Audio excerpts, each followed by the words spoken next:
Welcome back, everybody, to the Me and Jesse podcast. My name is Mark Pavlich, and away across in the Grove, the one and only, the star of the show, the big sexy Jesse Martineau. What up, Mark? You know, How's it going? trades going on right now. Trades, NFL stuff. I just got it. Just came across the teletape just now. Jimmy G going to the Raiders. Hey, you know what? Hey, not the worst case scenario, not the worst, but close. Or but not Derek Carr 2.0. Yeah, Mr. Checkdown, Jimmy G. You're gonna love that. You're not gonna get zero argument from me today. I'll tell you what, Josh Jacobs' value for fantasy football just went through the roof because they're gonna have to run so much. Because I don't know if Jimmy G's ever been in an offense where they didn't have to rely on the run. So I don't know. But you know what, Jimmy G? One thing about Jimmy G I do like, he doesn't throw the ball up. Like he's not an interception guy. So because he throws 5 yards a pass. Correct. So this is God messing with me right now because he's like, you want to talk about Derek Carr being the check down king? Well, Jimmy G's here. He's a close second. Now yeah, he is. So yeah, I know. I mean, obviously with, Did you see who's going to Denver though? No. Oh, my boy that was playing for the Raiders at the end there. I thought he was going to stick around. Oh. And you know what? You know what I said to someone? I said the way Russell Wilson's playing, they paid him $10 million for 2 years. Right. And I figured, oh my God, they paid him $10 million for 2 years to be a backup, because the way Russell Wilson's playing right now, he might not be the backup.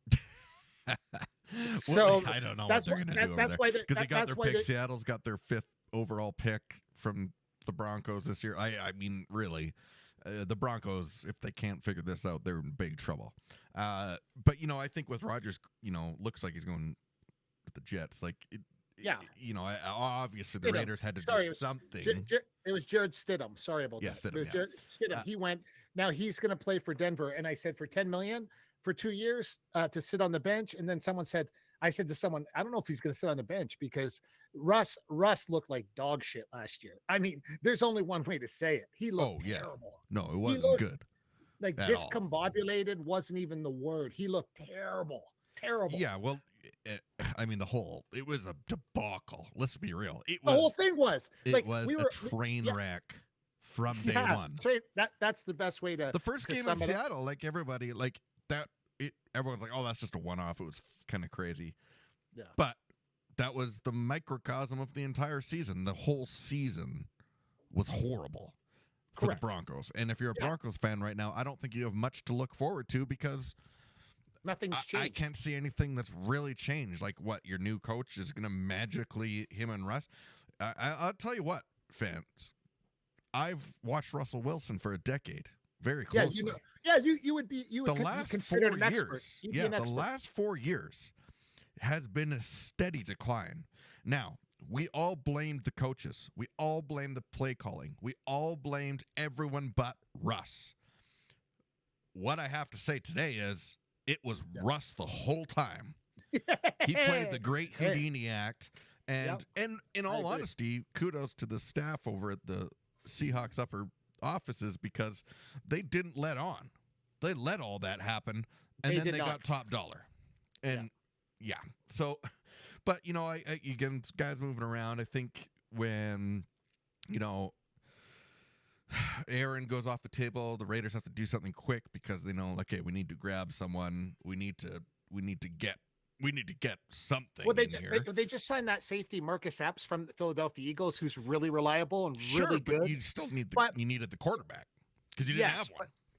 But I don't know how you can bankroll on Jimmy G being your quarterback.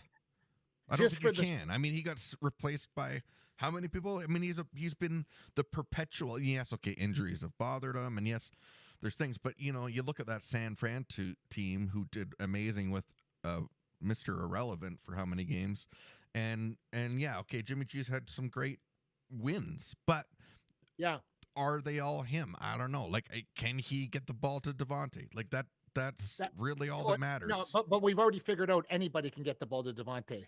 He can catch the ball. Who can get him that? Because Carr couldn't get it to him. He tried a few times, and a few times it worked, but he was just too scared to lob that thing. So and let Adams go up and get it. And so, okay, Adams is listen. Devontae Adams is like remember Kelvin, Johnson. with the yeah Calvin Megatron, Johnson with yeah. the Lions. They said that you could be in a double car garage and throw the ball anywhere in a double car garage and he could get the ball. Yeah. That is Devontae Adams. Okay, they're brothers from another mother, and what they found out is later on in the season, you could throw it to him anywhere. Stidham found that out. He just threw the ball close to him, and Right. bingo, it was done. Now, if Rodgers is going to the Jets, Jeez. I don't care what anybody says. The Jets are screwed regardless. Okay, I don't think they're going to do anything spectacular this year with Rodgers.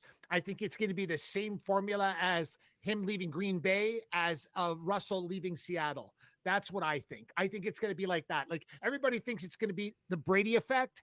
The Brady effect happened in Tampa Bay because Tom Brady's Tom Brady. You know what? These other guys, they're fantastic, but there was a system in place. We now have figured out in Seattle who the real genius is around that joint. Okay. Yeah. We all know who it is. It wasn't Russell Wilson. No, clearly not. It wasn't surprisingly, but no, it wasn't him. Yeah, exactly. And I think if Rodgers goes to the Jets, like it's Rodgers, so I still think there's a Rodgers effect because I do think he probably has more single horsepower than Brady did, but have the Jets really come through what everyone thinks they've come through? I mean, on paper they look great again, but is this the place for Rodgers to do it? Like, did we not say that last year about the Raiders though? Did we not say that about the Raiders last year? Once we saw the Devontae Adams, we saw these really cool things happen. We're like, oh yeah, the Raiders gonna look great. Yeah, they shit the bed at what did they end up 6-11? So or 5? No, maybe I think it was 5-12. I'll recheck that. But you know. I'm done with that shit. I'm done with like projecting. Oh, yeah. I'm done with same with hockey. You look at the teams now and you go, oh yeah, this team's going to win the Stanley Cup. This team's going to win the Stanley Cup. It never works that way. You know what works down? We don't know the chemistry as sports podcasters, sports announcers, as fans, as any way you want to dissect it. We don't know. Jesse, you're one of the greatest people at picking football games and things like that, but you know as well as I do now. If you had the access to the damn dressing room and you could walk in there for 5 minutes, right, you would be able. I don't give a shit who you got on your team anymore. Yeah. Just like in hockey, look at the Oilers. Oilers on some nights look like they're going to win the Stanley Cup, and on some nights they look like they won't even make the playoffs. Right. But they have literally the two best players in the NHL, arguably the two best players with Leon Draisaitl and McDavid. And they have decent goaltending now. And they were saying, oh, that was the problem before. Oh, decent. We didn't have goaltending. Oh, we didn't have defense. Now you got decent defense, but you go against really good teams and you beat them. And then you go against dog shit teams and you struggle. It's like you can't get up for those games. Yeah, that's definitely part of it. But we know that in any sport now, if you can't get up for certain teams, those are that's you ever see in hockey, the first team plays the worst team and they get knocked out in the first round because they can't get up for them. Listen, the hardest trophy on the planet to win is the Stanley Cup. End of story. I will argue this with anybody.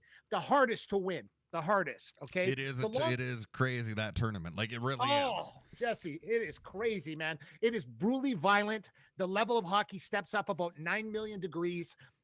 Listen, I watch hockey during the regular season sporadically. Come playoff time, oh, it's a different level. Right. The speed of the game is bananas. The level, we see hitting, we see it's way more violent of a sport all of a sudden from the regular season to the playoffs. It's the same thing with football. Football during the season, it's borderline touch, flag football, touch football. Come playoff time, guys are getting their head knocked off. Referees a little bit later on the whistle. Let it play, because this is how they hook us. They hook us like they just keep hooking us because we want to see the game played like that. We want to see if a guy's playing on the PGA Tour or he's playing on Live Golf. We don't want to see him go for the par 5 and 3. We want to see the big drive. Then we want to see him to take out the 3-wood and drill it down there, 280 yards and put it on the green in 2. This is what fans want. And if we don't see that, you know what we do? We turn the channel. Yeah, Jesse. Because at the end of the day, it's entertainment still, and that's what it has to be. And you have to do that. You have to put an entertaining product on the field, if you want to do anything. And is a big thing. Like I get why I don't get why Rodgers would want to go to the Jets, I get why Me the Jets neither. would want Rodgers, but I Yeah. don't get why he would want to do that. New York, he likes New York, but I just don't see. I don't think he's got much time left. For one, he's got and 3 why, good years. He's got 3 good years. yeah, maybe, and then why not try to get somewhere else? I don't know. Like, I guess the Jets may be out of the teams that really needed a quarterback, other than the Raiders. Yeah. Or the one. Like, it's a tough one to say. Like, I don't. Man, I don't know. Like, it is a weird I don't get excited situation. either way. No, you know what's funny? When I heard it was Garoppolo, because he's Mr. Reliable, but he gets hurt so much. So is he Mr. Reliable? No, because he only No. plays 11 games a year, Yeah. 10 games a year. Now, who's and then going to be the guy in San Fran? Yeah. Yeah. Because Purdy, no, he's got 3 months of rehab left to do. And And no really, one you're knows gonna exactly. roll the dice on this kid that he played lightly out for the last bit of the season and then in the playoffs. Yeah. But are you really gonna run a whole show off this kid? I don't know. What's gonna happen there? And so that's why I think Rodgers to San Fran makes a lot more sense. I thought for sure that's what's going to happen because that was the clincher. Plus, you're in California. You're Maybe in the it is. sun. I don't know. You're done with the Green Bay stuff, but I don't see why he wouldn't want to come in. This is the action. The action's in the West now, man. Everybody wants to come to the West. You know, you want to play against KC more regularly. That's how you can gauge yourself. I mean, I think Philly won't be back next year. Well, KC, they have a good shot. Yes. They could be. Yeah. KC can now become the New England Patriots. Yeah. And go for that. You're trying to tell me that between Kelsey, that kid, I want to hate them so bad. Okay, I want to hate them because they've been killing my Raiders. But how can you hate this guy? He is the Mahomes? complete. No, not Mahomes. Oh, Kelsey. But Kelsey doesn't have much time left either. No, but he's 32 or 33. No, but he's got 3-4 years, right? And listen, he can. Those can all be Super Bowls. Those could all be Super Bowls. I do say out of the next 5 years, the Chiefs should win at least 2. At least. And Mahomes is like cheating. Having Mahomes as your quarterback is like cheating. Meaning, you saw him with one leg in the Super Bowl. Yeah, he played with one leg and still played the way he played. I mean, it's insane. Same thing. I want to despise him because I have to play against him so much, and we never win. I mean, how about his brother? What? How about his brother? Have you seen this stuff going on with his brother and his wife?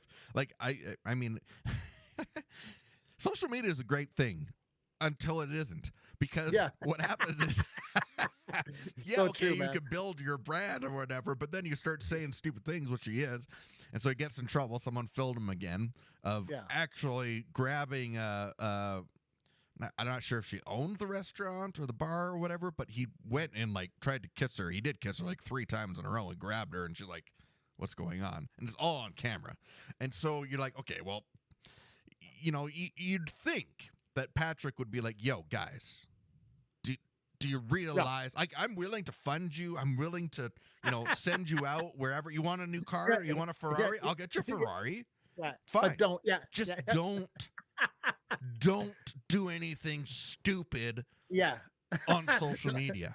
Yeah, don't drink and drive. Don't have chicks with their tops off through the sunroof. I mean, even that you'd be fine with because people will be like, oh, whatever. But there's certain things, and it is it's hilarious and not hilarious how much of this stuff goes on all the time. And then Patrick Mahomes' wife was in. People were like, who is this chick? Because, she's screaming at all these things and online so much. I mean, I don't know who their PR person is, but they got to, pull the reins in on that one. Yeah.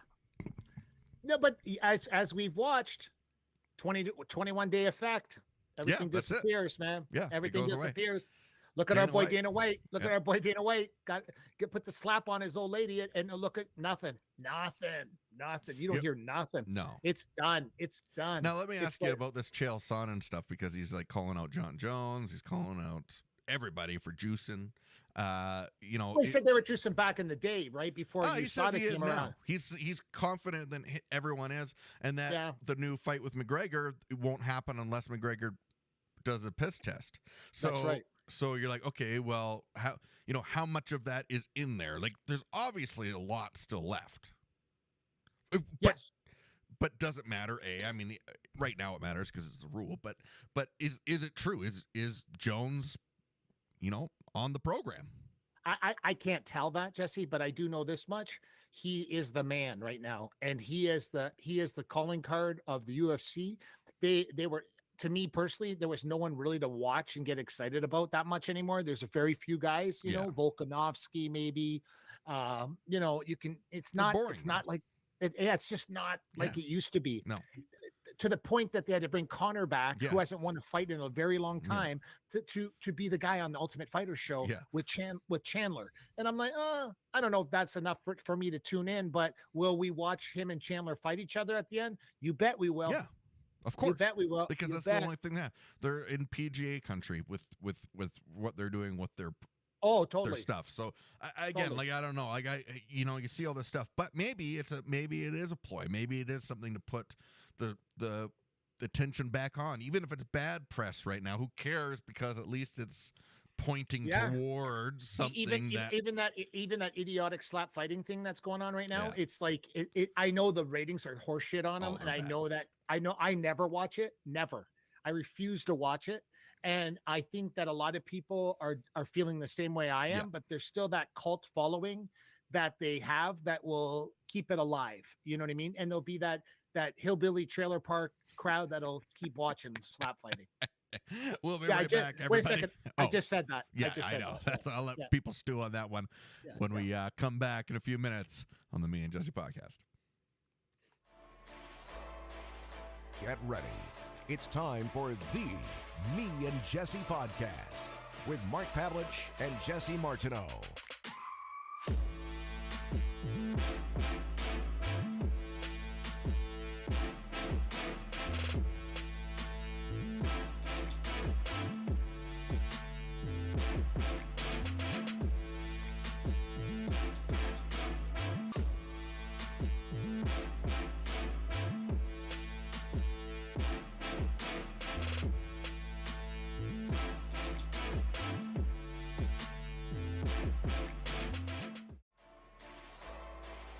Get ready. It's time for the Me and Jesse podcast with Mark Pavlich and Jesse Martineau.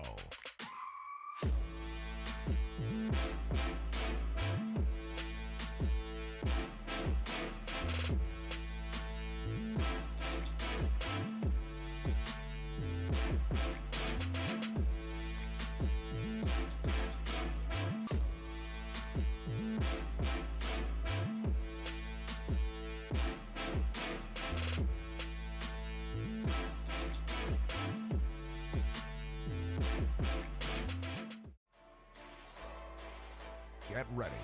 It's time for the Me and Jesse podcast with Mark Pavlich and Jesse Martineau. Our guest will be coming up soon, everybody, on the Me and Jesse podcast. Sugarhill Steward, trainer of the current heavyweight champion of the world. Champ. Tyson Fury. He'll be on the show today. And we have a connection because I'm from the Detroit area. He's from the Detroit area. Yeah. So we'll have a little bit of trivia. The Wings hat. Yeah, well, I had to wear it today. I had to wear the Wings hat because, and the part that amazes me is that Detroit goes on this huge road trip, tears it up, is in the playoff hunt for the first time in a while. And then all of a sudden, and then I know Stevie Eiserman, we had Darren McCarty on the show, and Darren McCarty said how smart Stevie Eiserman is. And we all agree that Steve Eiserman is a hockey mind. He's not a Brendan Shanahan, because Brendan Shanahan is not a hockey mind, but Steve Eiserman is. And he says there's a master plan, but when they got rid of Bertuzzi, I thought, oh no, don't get rid of Bertuzzi. This kid's awesome. He's playing for Boston and he's tearing it up. And then I thought, okay, we'll see what happens. I mean, they beat Bruins the other day on Sunday. I watched the game. They look great. So hopefully they can get into the playoffs and do something with a young team. But as we know, man, culture, and you need those guys. You need those guys on the team that have been around the block a few times, and they don't have that right now. So that's the trick. That why are teams not understanding that? Same within the NFL. Why aren't teams understanding that you need that culture? Culture is more important than the safety you want to get. The culture. You have to talk to players and you have to grill them. Oops. Get ready. It's time for the Me and Jesse podcast with Mark Pavlich and Jesse Martineau.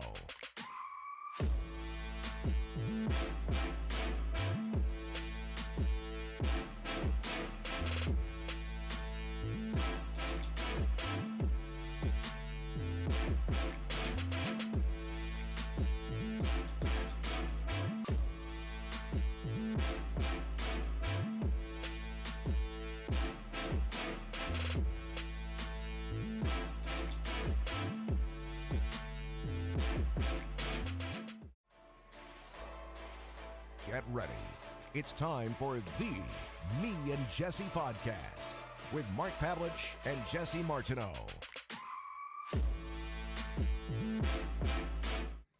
All right, we're back. Now, Who knows? We have technical difficulties. That's what yeah, I that's guess. what always happens. It's the internet. I think they'd figure this out by now. But you know what? Yeah, you know for what? I'm going to say something, and I hate saying this. I really do. Okay. But I think the Oilers actually made a really good move getting Ekholm. I really do think that was. the I smart agree. move. I think this I was the agree. Duncan Keith experiment that failed miserably, which I called. I said You it was did. going to fail You did. miserably. You did. This you one did. is the one that they should have done the first time. Yeah. And I do think that he But changed. it wasn't I think available. he makes It all. was- No, he wasn't. He wasn't. That's true. It wasn't available. But I do think this is actually something that will make the rest of the defense elevate their game, and it has to because he's so solid. And I do think you need that leader. You have to have that leader. We're talking about culture. You have to have the leader in the dressing room. You have to have a Correct. guy that's been there. You have to have a guy that's been around, and that doesn't get swayed like a lot of younger guys will because of how things are going. And you know, Our guest needs the link again sent to them. So Okay. how can we do that? well, you're gonna have to forward that email that you sent him Okay. one okay. more time. Can you still hear me? I can hear you great. Still, we're Okay. still on. Okay. Oh You my keep doing God. Why are people so difficult? Oh my God. No problem. This is So- what happens when you try to coordinate with people all over the world. It's part of the deal. But yeah, you know, I do think that the Oilers. I mean, hey, I said they're destined for the semifinals. Well, they were destined for the semifinals before, though, Jesse. They made it Yeah, that but far. that's- They made it far. The semis, but yet, you know, I think they're destined for it again. I think it is a rematch of Colorado and them, and then to play Boston, and because I mean Boston, geez, I don't know how they do it, but it looks like they're going to go through like some sort of thing. But it's been like 15 years of them being pretty damn awesome, and you know, up and down a couple seasons in there, a couple Yes. blips, but Yes. nothing major to really throw off the rails. And now they're back, maybe stronger than ever, and could run. Now, what are your thoughts about the Leafs? Hey, you know, my thoughts are the same. They'll be lucky to get out of the first round, in my opinion. They will be that. I mean, there isn't. I don't know what happens if they don't. Oh, I mean, we Yeah, said this last time though, because that was the thing. Like everyone's like, well, they're going to make it out, but what happens if they don't? And no, nothing they didn't. happened. Yeah, but they didn't though, right? And you yeah, know what's nothing funny? happened. They haven't made it out since 2014. That's what people don't understand. Like this is not. That's crazy. That's a fact, right? I'm not making this stuff up. So you can say, people can say whatever they want. They can make up a ploy. They can say whatever they want. It doesn't matter. No. They haven't made the playoffs since 2014. Yeah. 2014. So okay. Obviously, with some of those teams, they easily should have been into the third round.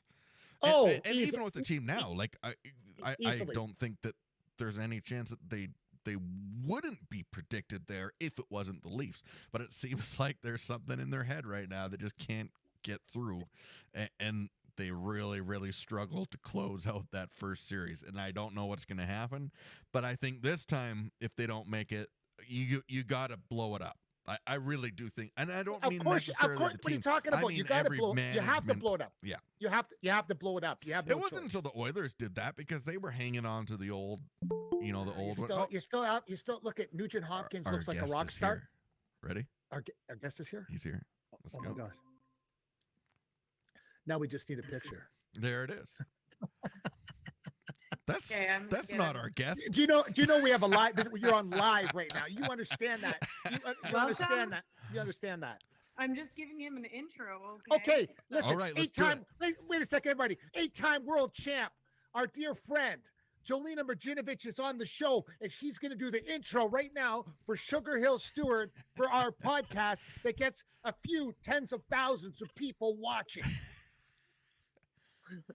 Well, I'm just his assistant today because he's not so great with computers. So, well, we all know who Sugarhill is. So he can introduce himself because, he's the trainer of the greats, nephew to a Hall of Fame trainer, and he's my trainer as well as a lot of world champions. So I'll let you two.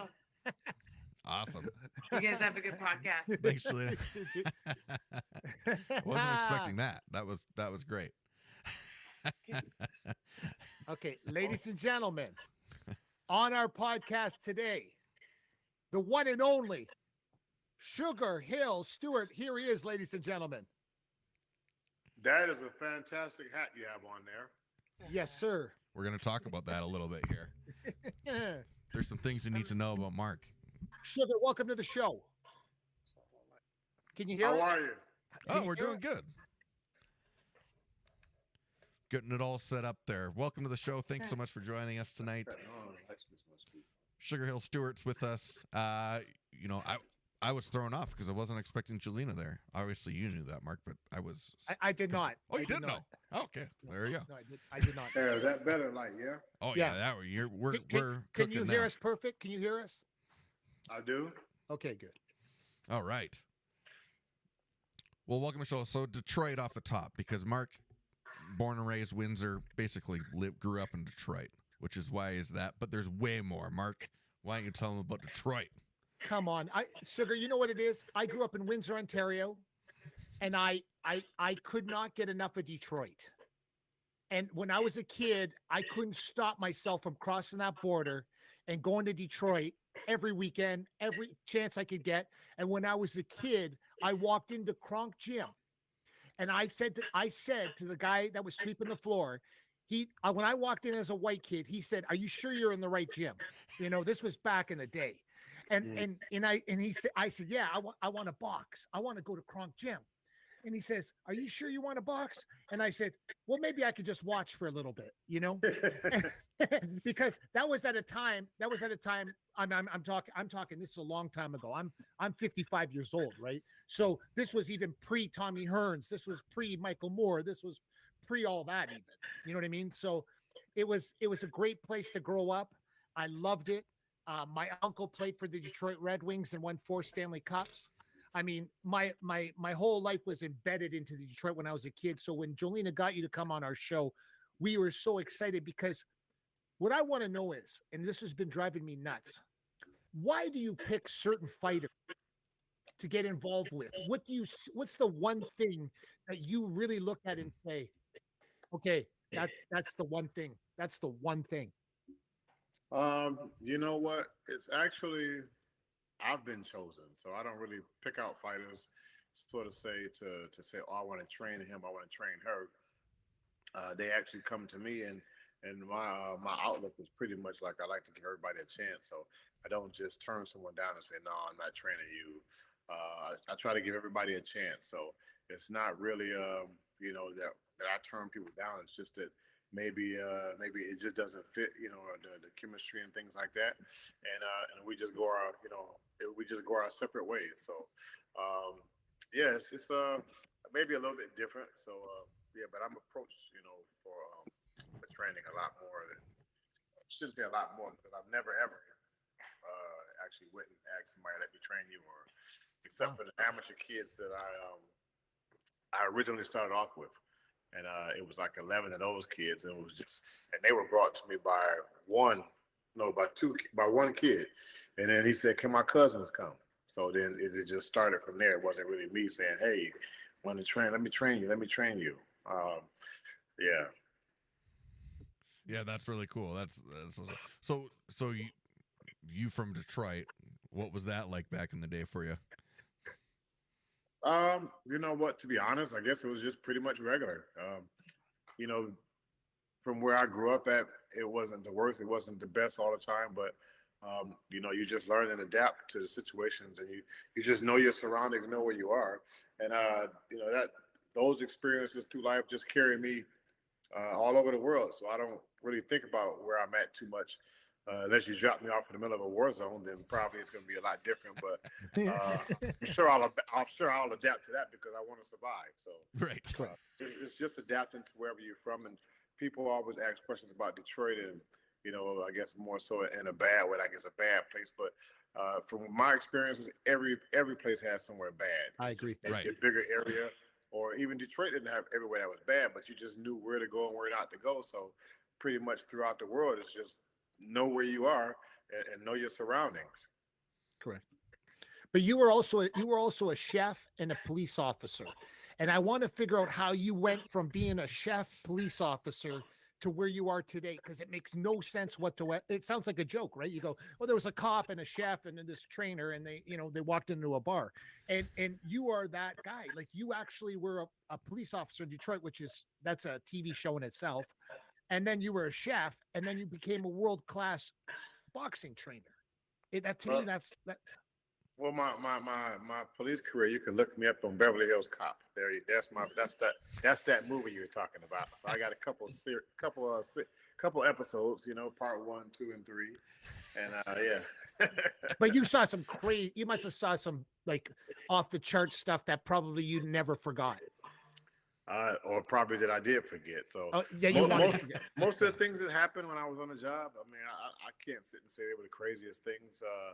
They're just things that go on in life, and you know, more of my other, you know, friends and fellow officers, they would talk about these things more than I would.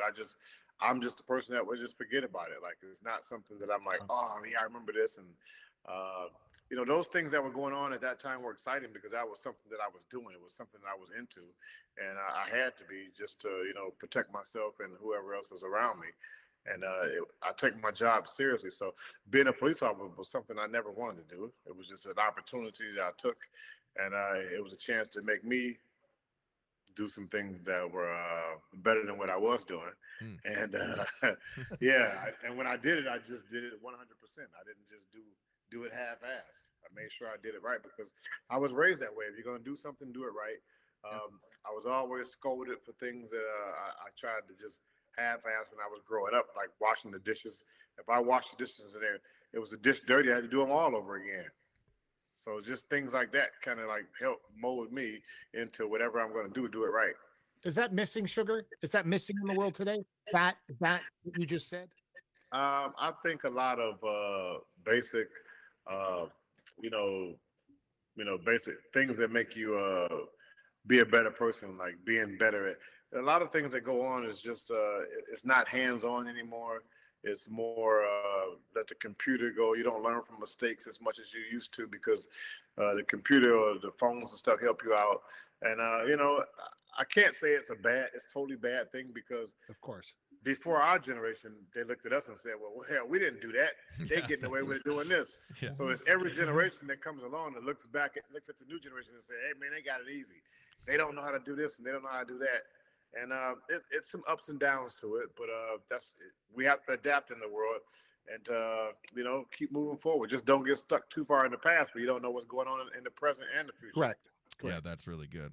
How much of that's that? That's like when you know when in our time it was VHS and we had the grandparents and great-parents. Hey, how you turn that thing on? Yeah, that's right. You know, Right. So then eventually that's going to be us one of these days. Yeah. How much of that then translates now into you training someone? All the diligence and doing things right and doing things well. Pretty much everything. I'm on Jelina's head about that. Do something, do it right. You know, so yeah, if you're gonna do it. Don't throw a lazy jab. Throw it the right way. And then when you do throw it lazy, when it won't be lazy, it'll be done the right way because you're so used to doing it right. There is no laziness, and you know that it goes with the other fighters too. With everything you do, it's only a few it's only a few things that you should do in boxing, and if you master those few things, the rest of it becomes a whole lot easier. And it's just the basic fundamentals: how to step properly, how to punch properly. Do I step with my left foot first or my right foot first, for whichever direction I'm going? So it's just those things, and a little bit of patience sometimes. But once you know those things, how to step, then you'll have that patience. So yeah, it all goes into how I train the fighters every day: is repetition, repetition, repetition, repetition. When are we gonna see Usyk fight Fury? When are we gonna see that? When is that gonna? Can you say that? When? I know you know somewhere in your head right now. You know, and we're all sitting here like dummies waiting to hear it from everybody. We can't. We got to hear it. Like, what's the date? What's the time? Because I'm a huge Tyson Fury fan, and I wasn't when he first started, but then as time went on, he grew on me. And then I started to understand how, wait a second, this guy's legit. Like, I thought before he was just like a gypsy.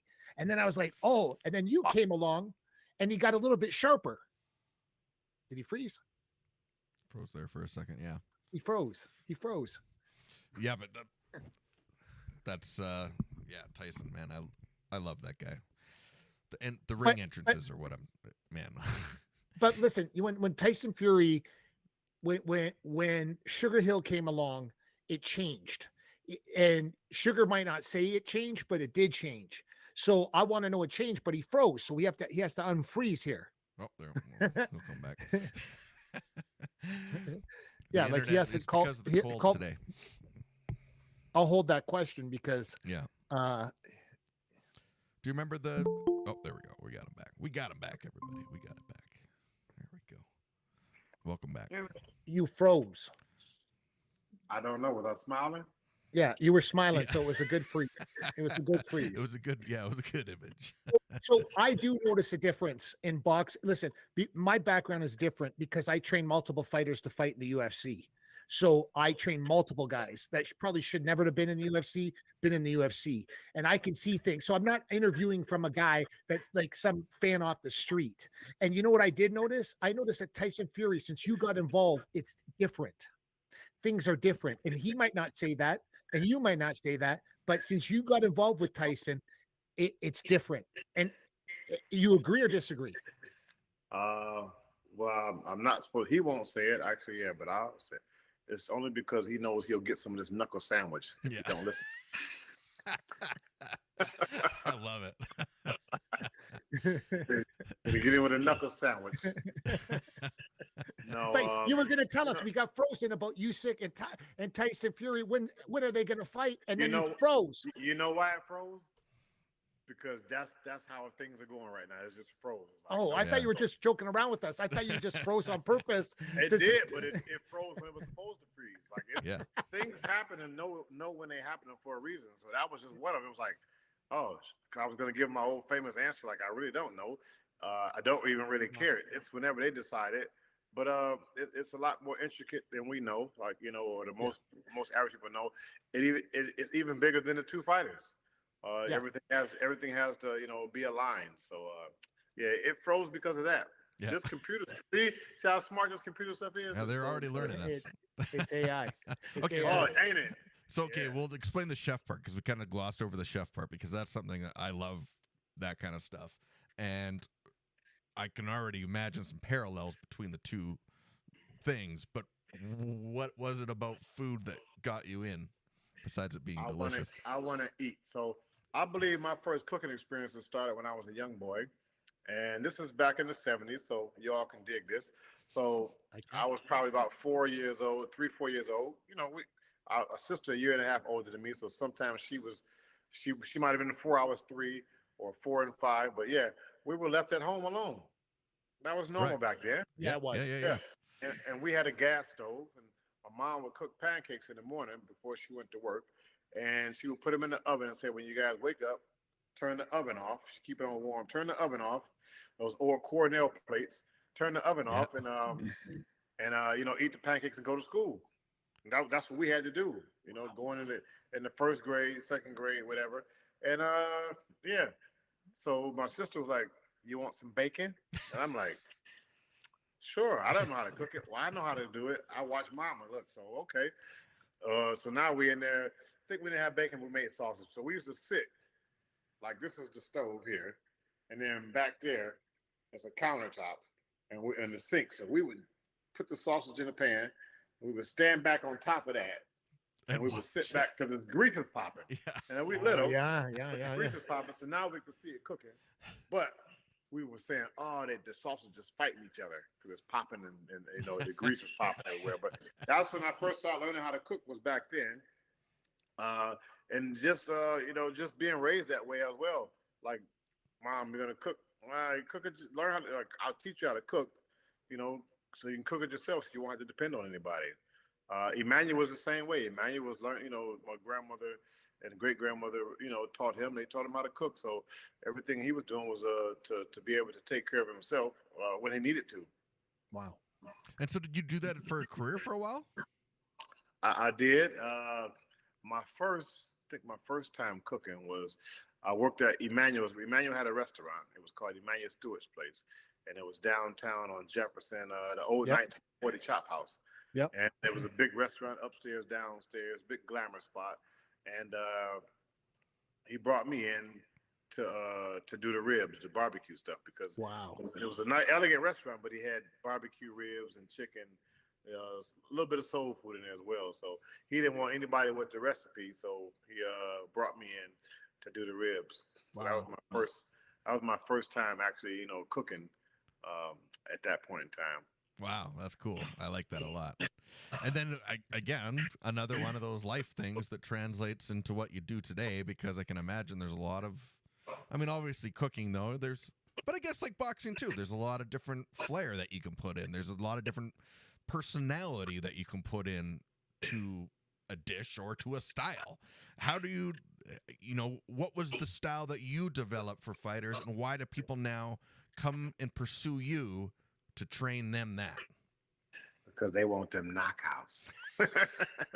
The Kronk way was the knockout way. Yes. That's all I remember. And that's the way I was taught. I used to think when I was training amateur fighters, and I would tell Emmanuel like, "Oh, look, yeah," and he'd be like, He wasn't impressed sometimes. He was hard. I would say he's hard on me, but it wasn't really hard on me like to break me. It was like, okay, well, watch this. I bet you I should prove it to you. I've always been that kind of person to him.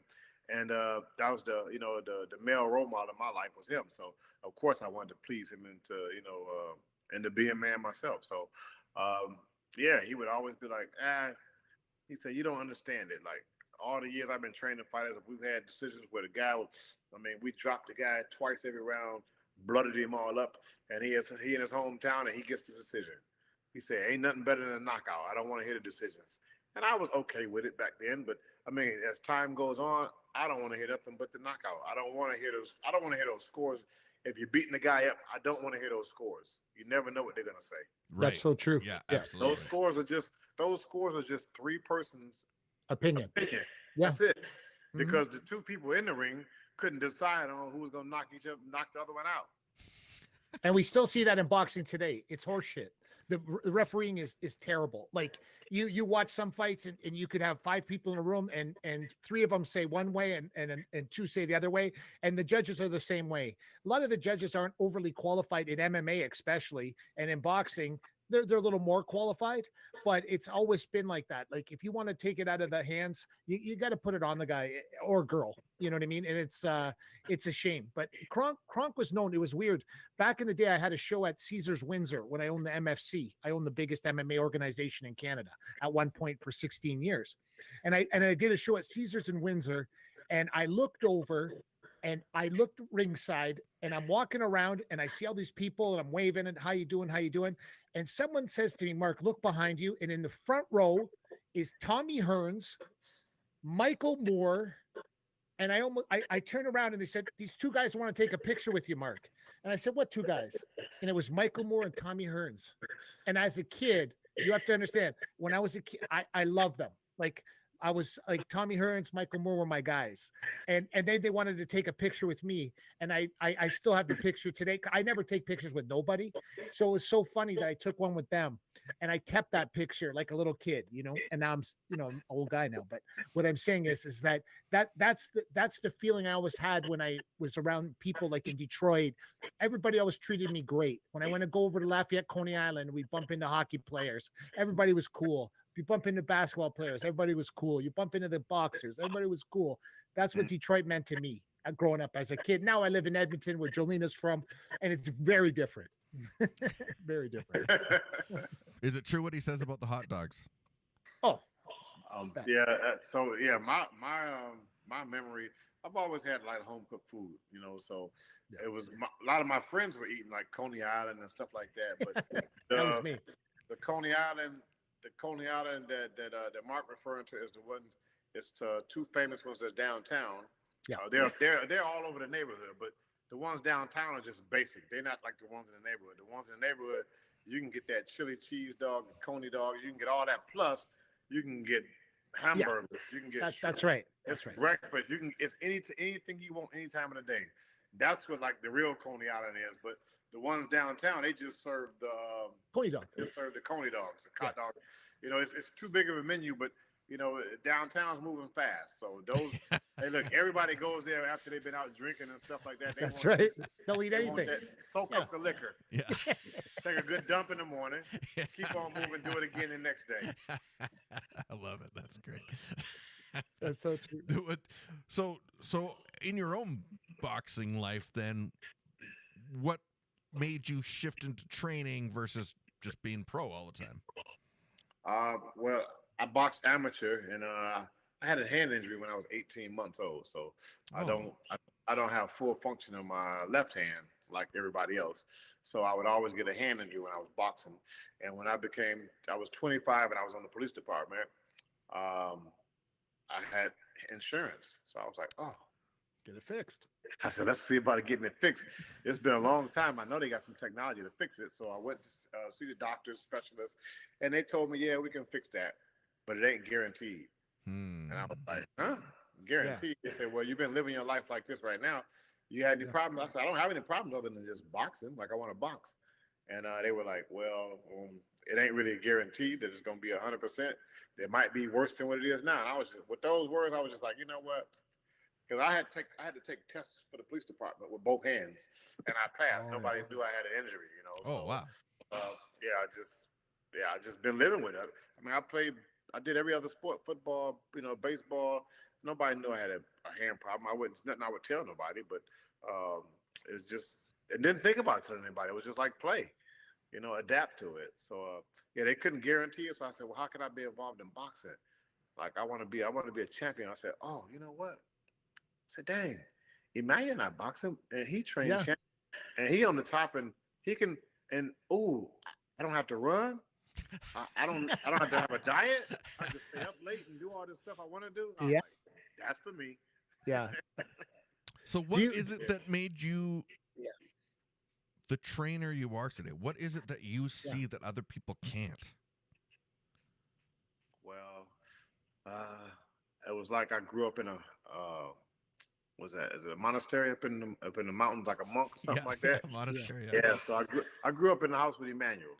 So that's it. That's It about was it. the religion. So, and he's taught a lot of other trainers, but I definitely know I know more than I've learned more from Emmanuel than they did, and it's and he's tried to teach a lot of people, and I know, but I feel like I learned a lot more because of the way I looked at him. That was like my father, so I looked at him totally different than another man looked at it as just being a mentor, or somebody I'm trying to learn from. So everything that I've got was like him, like personalities, different ways to handle different situations, like everything. If he walked that way, from just turning the corner, I watched the way he walked and turned that corner. From the way he shoveled the snow, the way he cut his steak, everything. Like, so it was just me watching everything about him. So big difference. Yeah. Where's home now? Where do you consider home? Wherever the airplane drops me off at. It seems like that. I'm like I- a traveler, actually. It's like that. Like Home you, is still Detroit. It's is always it still Detroit? Because you never seem to be in Detroit. Like I saw you, I met you here in Edmonton, and then I know that you're in California, and then you're in England, and then you're all over the place. Like when was the last? Like how many days do you spend in Detroit a year? Like can you count them on your one hand, or like? Nah, it takes more than one hand to count. Oh, does it? Okay. Yeah, so in 2 years ago, which would have been 21, and 21, I was home 34 days out of that year. Wow. Jeez. And then 2022, I was home 24 days. And it was So I'm only not that because far off. I'm not that far off. Yeah. A month a year. So this year, I think I've been home, I don't know, maybe 2 days, maybe 3, I don't know, something like that so far. Wow. How far off is Tyson Fury to being the greatest of all time? How You far know off? what?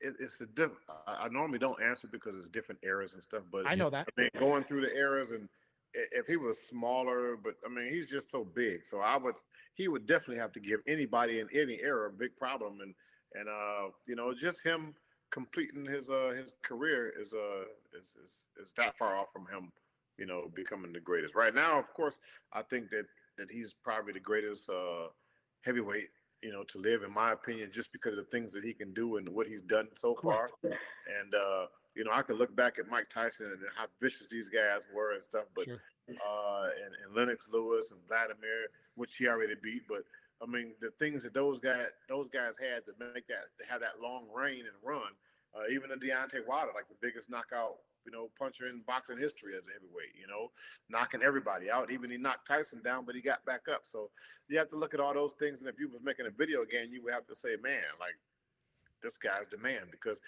they go by the chin and stuff. So yeah, he got knocked down, but he got back up. You know, some guys get knocked down and don't get back up. Right. So that would take your numbers down for your percentages down for your chin. And then you're talking about punching power. He's knocked out just as many guys, and now he's knocking everybody out with the vengeance now in a different way. But he had knockouts before I got to it, you know, before I started training him. But now it's just a different type of knockout he's getting. He's actually going out there and getting it and imposing his will on everybody, and using his size as you would do if you're a big 7'8" basketball player. What are you gonna do? Be out there playing point guard? You're gonna be right up under the rim, grabbing all the rebounds and doing what you're supposed to do because of your physical gift and abilities. You know, using them to the best of your ability, and that man, he has them. I mean, even his charisma. So you've got fighters that's been more champions, but you know, inside the ring, but outside the ring, you know, it's a different person. They don't have a personality. I mean, he's been studying boxing so much that he's gathered up so much information.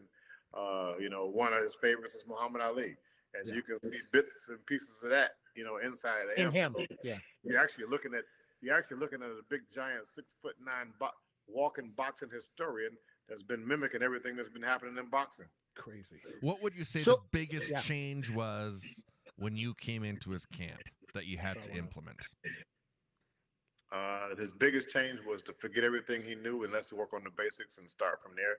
And then you'll be able to go back to what you was doing, but you're going to do it a whole lot different. So for him trusting me and believing in me and all of that, and for him to be on the top level and to take himself from being the linear champion, undefeated and everything like that, and everybody's talking about how well he boxes, to say, you know what, I'm going to do what you tell me to do, and that's it. And this is where we are now. So he's able to do different things that he used to do, but I don't want to say you don't recognize them, but they look a whole lot better now. So when do you fly to England? I should go to England on Wednesday. Wednesday. Oh, Wednesday. Then why would you be going to England on Wednesday? There's a fighter by the name of Lawrence Okoli. Did he freeze again? Come on. No, he's there. Oh. Everybody froze. You froze. Just I I froze. Yeah. It was the screen froze you on purpose for trying to hint back around to that question. Yeah. That's that AI. It's an AI. Just go. I Whap. think you're onto something now. You're the only one that froze. Yeah, man. we were good. Still rolling.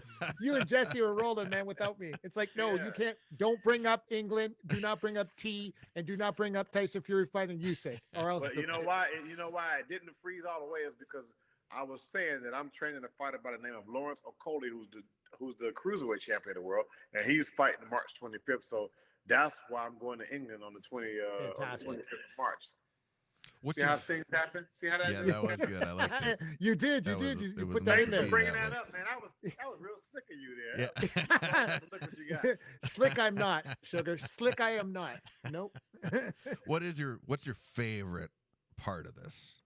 Like over the years and you working with such great talent and going in and again, not easy.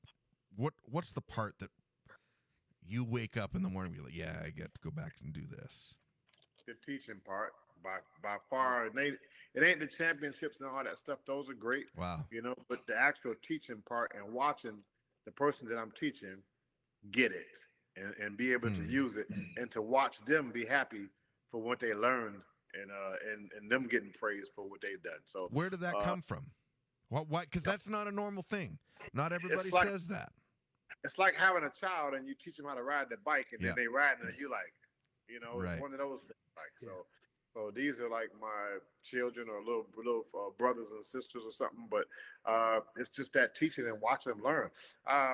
Yeah, that just that teaching part. Like, wow, to teach somebody something, because I've been taught a lot of my life, and I know how exciting it is. But to see somebody else learn, I mean, if you got a kid and you teach them, you get to see that same face. But you're just looking at different faces, different emotions. So someone might be like, oh yeah, but when you see them genuinely get it, like, oh, it's like when Adonis Stevenson won against Chad Dawson, and to watch him run around that ring, and everybody said, "Oh man, he's going crazy! Like he won the lottery," you know. So it's those kind of things like that to watch the work that they put in, and you know how they've been patient enough to learn from me and to go out there and accomplish something that they wanted to accomplish. Sugar, what's your Mount Rushmore? What's your Mount Rushmore? If I give you 5, your Mount Rushmore of boxing. Who's your Mount Rushmore of boxing? Your 5. Sugar Ray or you? Robinson. Oh, okay. Yep. That's one. Yeah, Robinson is one for me. And there's no order, okay? Yep. No order. Just No the order. rest on the hill. I would, but that's the only order I'm putting stuff in was Ray Robinson. Okay. Ray Robinson. Okay. So you got Ray Robinson for me. I got to go with my man Thomas Hearns, the Hitman. Wow. You know, he's putting him out that deadly right hand, and that would have been in any weight division he was in. So and always an exciting fighter. So either he knocked somebody out or he got knocked out. Hey, you can't be mad That's about right. that. Yeah. It was always exciting. I like that. For now, I won't even put Tyson Fury in it because that's already I'll actually have 6 because he's already in it as well, because that's the fighter that I train now, and I do think highly of him and his skills and talents, and he's still going. So you know, kind of like want to do it like not to date but throughout history. So Sure. yeah. Him, I like Alexis Arguello. Wow. See, it's Alexis Arguello. It's Aaron Pryor was one of them crazy guys. Oh, Yeah, he's yeah. so crazy. I loved Aaron Pryor. Aaron Pryor was a monster. I like Mike Tyson. I didn't like him at some point when he was just beating up everybody. I was like, man, I wish somebody would give him some competition. You know, Yeah. it wasn't really him. It was just like he was just going in there, just like, wow, Yeah. get out of here. Who's next? Yeah. And it got a little bit boring where I couldn't really see, you know, his skills. So that was my issue when I had with Mike Sure. time when he got beat by Buster Douglas. I was like, wow, a good boxing match finally. Yeah.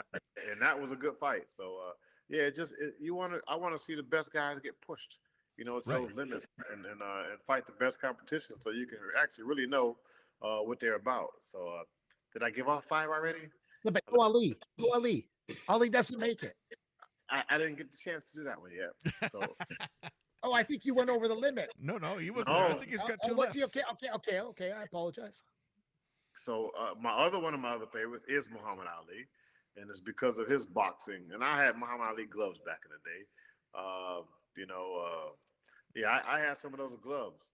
So Muhammad Ali with his fancy footwork and the talking and the boxing ability, and also for what he's done outside the ring as a person. Of course. How much people of the whole world love Muhammad Ali for what he stood for as a human being. So yeah, I mean it's so many other fighters too. I mean, hell, I like the Rocky Marciano. Yeah. Wow, I like yeah. Jake LaMotta. Wow. Those guys, Clark Ray Robinson. Man, there's so many different fighters out there. It's really unfair because you're looking back at history. Let's say like basketball where they're saying like LeBron or Jordan, where it's kind of like narrowed down. Okay, Like, okay. LeBron or Jordan? yeah. For me, No, I'm you. old school. It's Jordan. Me too. Yeah, But isn't it Jordan? Isn't it Jordan by a million miles? It's got to be for me only because of I I'm think looking so. at not just his ability in the sport, but what he's done for the sport. I Yes. totally agree. And then Jordan is still a brand. I mean, yeah, Jordans. You see that everywhere, and Totally. that's what he's done to the sport and other sports as well. So Mhm. people in any sport, wanted to be like Michael Jordan. Yeah. I guess before that it was what Bo Jackson. Bo Yep. knows. Bo Oh, knows. no, Bo that's was- right. everybody wanted That's to be like right. Bo Jackson. That's Be right. like Mike every and sport. Bo knows was the two things when I was growing up that they targeted me with that pretty daily. They did. Want to be like Mike was one, and then the other one was Bo Yeah. knows, and that was it. Bo That was knows. the 90s. Bo Like knows. that was what we did every day. I was at, listen to this one. I was at Chassis Bar in Detroit, and I met Bo Jackson, and he almost broke my hand. He went to shake my hand, and he shook it normal, and I was in there tight, Yeah. and he almost broke my hand by shaking it. Bo Jackson, See? Chassis. Do you remember Chassis Bar in Detroit? Not exactly. I think you got. Oh, it was nasty. It was Yeah. a nasty bar. It was good though. But Where's with it at? It was right off. Oh my God, I can't remember the name of the street. It was called Chassis, and then we used to go over to Monroe's, and Chassis was the club where all the sports guys hung out. Everybody hung out, and someone said, "Mark, this is Bo Jackson." And I went to shake his hand, and he almost ripped my mid off. And this finger still twitches 45 years later. Yeah, that's why you see fighters not everybody they do that. The fist bump. Yeah, fist pump. But that's before the fist bump though. Yeah. You're right. You're right. Yeah, that's so true. Well, That's why you see guys out there fist bumping with the left hand now, because back then you couldn't shake It's so somebody's true. hand with your left hand. So if guys are always doing this with the left hand, with me and I go, like if we're gonna bump the right hand, because it's only it only makes sense. I mean, you shake a man's hand, with the right hand. You don't shake with the left hand. nope. Never, Right. never. That's- Those are one of those other things that you're talking about, though, Sugar. Those things in life that we have to remember. Yeah. Like, those little things. But there's a lot of little things now. There's a Yeah, lot. they're sliding off every see them all with the left hand. They be like, and I'm like, and I'll just sit and look at them. And it's like me, one of them little things is like, I'd rather do it with please the right hand, please, or just forget about it. Like, Just forget. and I have to explain. I say, when you shake a man's hand or you shake somebody's hand for a deal, it's with the right hand. It's Right not the hand. left hand. Correct. I mean, that's just what it is. Like, Correct. it's like saying you walking by and you say somebody, you say hello. You don't say fuck. Good night. You just hello. I love it. Exactly. Exactly. Well, Sugar, we really appreciate your time with us this evening, and we're so excited about the next time that. Wait a minute. I thought we were doing this thing is live, right? And it's virtual. Yeah, it's live right Live. now. It's Yeah. live. Yeah, so I thought we were gonna do part of it here, and then we're gonna go outside. Follow me outside, and we're gonna take a walk around the city down here in Delray and Miami and everything, and see some of the palm trees and stuff. Because you guys are like, you got on some pretty warm stuff, And me, I Yes. just got like Yeah. a little T-shirt. So Yeah. No, it's Yeah, kinda- it's I kind of It's want cold- you guys it's cold to really here. feel what I'm feeling like. I want to give you a little It's- taste, a little more. it's a little more taste of minus sugar. 12 centigrade today, so yeah. You freeze your ass off. it's definitely not warm. Julina can tell you how it's like up here. So Definitely. Yeah, I was up there, but it wasn't that cold for me. It was No, it was her birthday. Yeah, it was on her birthday. Nope, I was up there like Christmas, like between Christmas and Was New it? Year, all that Oh. stuff. Yeah, right. Yeah, I was up there for maybe like 3 weeks, maybe I think. But Yeah. it was like minus 40. yeah. I was loving it. You know what Really? jacket I wore? I wore a Tyson Fury jacket. That jacket don't seem like it's warm, but that jacket. Well, next time you come, dinner at the Pavlich house. My wife is French, and she cooks. Oh, fantastic. Now we're talking. But now we're talking. So what? This weekend. And Right I'll after tell the you, fight. and That's right. if you come in the summer, I got a golf hole in my backyard. So we're gonna play for a little money game in the backyard, little chip and putt, you know. Oh, you play golf? Sure. Oh. Sugar, don't play with me now. I can find out if you play. I can find Yeah. out. Yeah, I play a little bit. I just recently played. I'm not good. I shot like an 87, so it's not But really. you- that- Hey, man, that's sub 90 is respectable. yeah. Yeah, that's not like. But I have to compare myself to the guys on television. Even though I saw some of those guys was shooting like +8, I'm looking like I could be on tour. Yeah. The courses they play are a little different though. A little Yeah, different. they're a little longer. They're much longer. Yeah. They played a little long. I hit pretty long Well, That's hey, good. I mean, hey, throw it up and there. straight. Well, that's the important I part. tell you what, you get me out there, and we'll see. Let's do it. Wow. We I gotta- tell you a story Edmonton about in the Roseland. summer's awesome. I'll tell you a story when I was a kid in Windsor, Ontario, Roseland Golf and Country Club. And a guy came on the tee off and he looked at me and I was a little kid. I was the club champion junior golfer. And he Oh, you looked at play me like that. and Yeah, he said to me, hey, little white boy, have you ever seen a golf ball scream? And I said, no, sir. I never seen one scream. And so I said to someone, who is that big guy on the tee right over there? They said, that's Jim Brown. I said, you mean Jim Brown, the football player? They said, yeah, Jim Brown, the football player. And then Jim Brown said, anybody want to play for money? And I said to the pro, I said, is it okay I go play for money with Jim Brown? And he said, yeah. He goes, I just wanted to be around him, right? So Jim Brown said, okay, kid, how many shots do you need? And I said, Mr. Brown, I think you're going to need some shots. And he started to laugh. And I walked home with $300 of Jim Brown's money when I was 15 years old. True story. My mother used to yell on the golf course. My mother's poor lady from Croatia yelling, Mark, it's dinner time, Mark. And I said, Mom, you can't yell. You're at the golf course. And my mom, my poor mother would be yelling at me to come eat. And I was out there taking Jim Brown's money, $300 US. And that was back in the day when 300 was like 3,000. It was double. Yeah, it was like double that. Crazy. It was crazy. It was crazy. I was rich. You know. Yeah, that's So yeah. Yeah, well, I'll tell you what. You the guy I want to play it in. If you can play like that. Well, I didn't play for 15 years, and then I started playing again last year, and it all came back to me. There you And go. now everybody got me. I got all new gear. I got the big tour bag with my name on it. I go, let's go, man. We're gonna play now. And I said to everybody, this summer I'm going low. It's back. It's back. Yeah, Just rip that Finally. ball. Just Yeah. rip that ball, baby. that's what I need.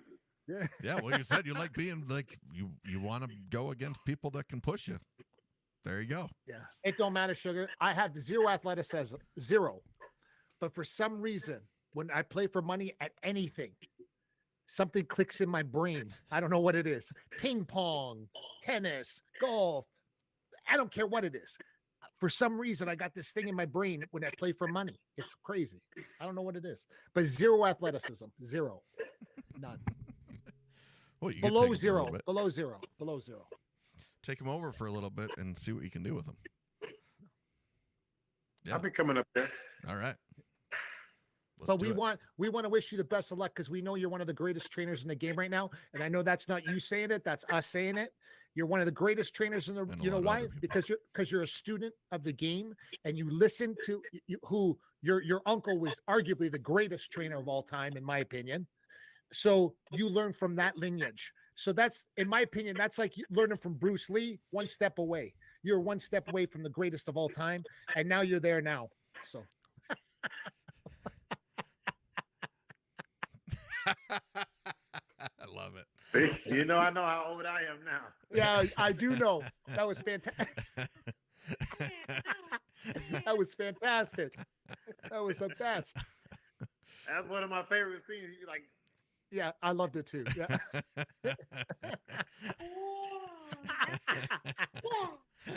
here you go. Exactly. Oh man, that's great. Fantastic. Thank you so much, Sugar, for coming on the show, man. We really appreciate it. Big time. No, I enjoyed it, and just like I got a plain old white background with some holes in the wall. You got the brick wall over Yep. there. with Yeah, the- it's terrible. like you got an old remote control car or speakers, and you got this just basketball. You like you're in just the arena, just sitting in the arena, like Yeah, yes. I just keep looking over there, like man, like, Sugar, when we do part 2, you'll be ready next time. See, when you come and do part 2 on the Me and Jesse podcast, you'll be ready. You'll be ready. yeah. You'll come correct. I'm gonna have this as my background next time. So this will be my whole. It'll be like behind me. Ben Yeah. Holmes and- Just a nice wood panel. Look at that nice wood, nature. I did have Even a that wood fest- one before, and I just changed it. So now Yeah, it's bricks. yeah. We're ready to go. Well, thanks so Yeah, much. but Deep thanks for, freeze. What? thanks for having me on the show, Yeah. and it was good talking to you guys. And when I get back up there, then we have to hook up and do like a day or 2 day thing. Yes. You come up here. Jolena knows. You come to the Pavlich house. We're gonna eat. We're gonna relax. We go golfing. You'll have the time of your life. It's I fantastic. drink. I drink a little bit too. I didn't hear Yeah, you say anything about it. well, don't worry. I got you Please. covered on that one. Yes. You just say the word. We'll get the tequila out. Oh, I have the best home tequila collection on the planet. Jolena could tell you the story about how she tried to drink tequila one time at my fire pit with me, and she got knocked out. Oh, Face first. oh, out. wow. She normally knocks people out. So if she No. I'm talking about drinking tequila with me. No chance. No chance. No. No. Ding. How people I drink can, like no, I definitely believe that. Yeah. How people drink water, that's usually how we drink tequila. So- Tequila. yes. Yeah, I like tequila as well. Like that, I'm considered a tequila connoisseur. Oh, everybody frozen again. excellent. Okay. That's good. I like it because that's one that needs to happen more. But thanks so much again. We appreciate Thanks, you. Chevy. Can't wait to see what's next. And yeah. Sugar Ray Hill, Steward, everybody. Sugar Ray Hill. Sugar Hill, Steward. There you everybody. go. You said Sugar Ray Robinson, baby. Yeah. I'm on my way.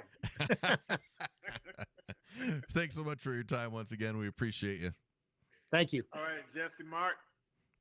See you, buddy. Have a good one. Juliana has to hit the button for you. Yeah, June has to click you out. It's frozen. It's not-